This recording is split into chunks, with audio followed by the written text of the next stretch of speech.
Hey everybody, how's it going? Dieter Kurtenbach here at Chase Center. The Warriors finally get a win at their new arena here in San Francisco, and just as we all expected, it was Eric Paschall, the rookie, leading the Warriors to victory. These baby dubs have something going. Now, I'm not even remotely close to saying that they're going to be a contender in the Western Conference. They are going to stink when it's all said and done.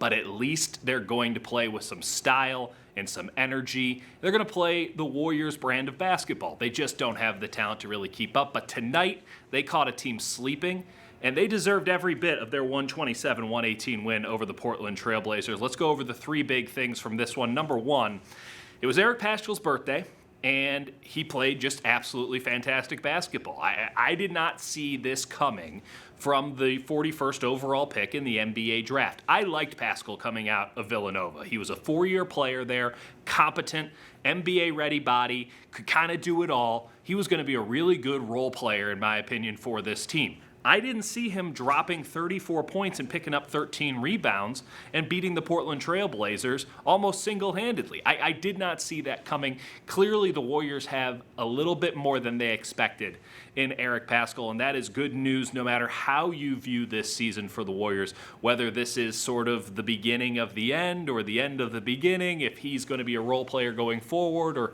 who the hell knows.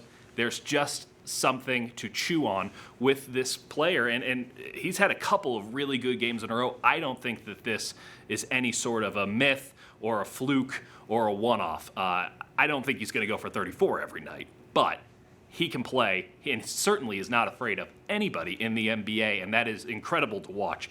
A young guy, even if he is one of the older young guys, coming through and just dropping buckets on dudes at the NBA level. It's just impressive. Second big thing, as impressive as he's been, as Paschall's been, I am almost equally impressed with the play of Bowman. He is a two-way point guard. He is the Warriors' only point guard right now with DeAngelo Russell out. And he's just got a spark, a little bit of spunk to him that you can't really teach. And I don't know if the chip on the shoulder is, what's the word I'm looking for, justified, but he plays with it. And he said multiple times in his post-game press conference today, he's going to pick you up 94 feet. You got to love it. I think that the fans pick up on that energy. I think that it helps the overall experience. It gives you something to root for. As much as this season is going to stink, it'd be nice to at least try to have some fun in the meantime. And Bowman just being a little bit of a pest out there is going to add to the fan experience. And if Eric Paschall can drop 34 points on the Portland Trail Blazers or whoever they're playing on any given night, that's going to be fun too. But I like what Bowman has showed us in his limited time. He's showing me that he is more than a guy who is, you know, a two-way player, a guy who's going to go back and forth between Santa Cruz and not. He looks like a backup point guard in the NBA, a guy who can give you a solid 15 to 20 minutes a night. Maybe that drifts away in the days to come as teams kind of figure him out, but I don't know. I have a feeling about this guy. I think that the Warriors might have found something in him too.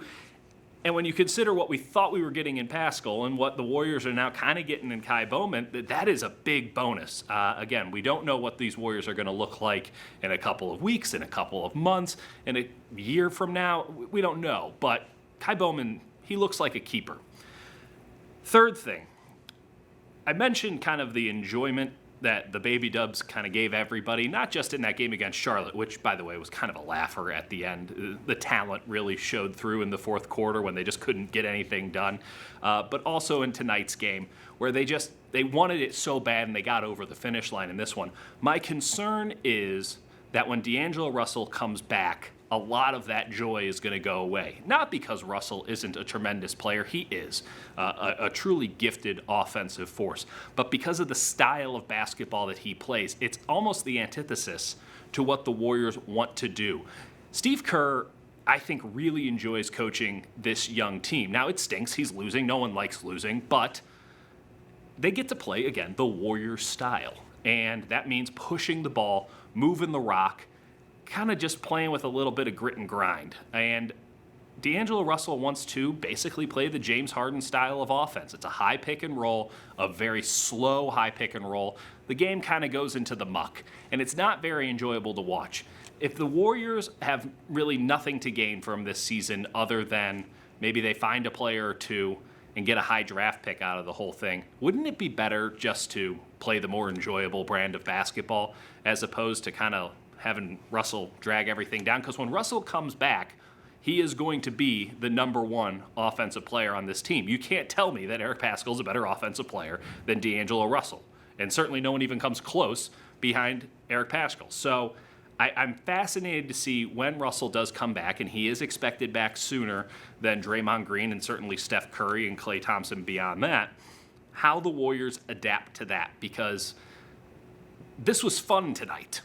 And I would like it to be fun going forward. And I think that people who paid a lot of money to be in Chase Center would like it to be fun going forward. And I just can't guarantee that the fun, which is the bare minimum of what you should expect out of an NBA game, is going to continue once Russell comes back. I hope I'm wrong, but I'm just throwing that out there. It'll be very interesting to see how the Warriors adapt to that reality. They're getting really good at adapting, I'd imagine, at this juncture with all the adaptations they've had to do. But that's the reality they're going to be facing when Russell comes back. Very interested to see how the Warriors handle it. In the meantime, they won a game. That monkey is off their back. They can now go forth onto a road trip and lose plenty, put the tank back on. But yeah, we don't have to ask when they're going to win again because they got it done tonight. Eric Paschall, 34 points. Kai Bowman playing great. And the Portland Trailblazers, don't come at me with Portland Trailblazers making the playoffs. They are disqualified after losing to the Baby Dubs tonight. Talk soon.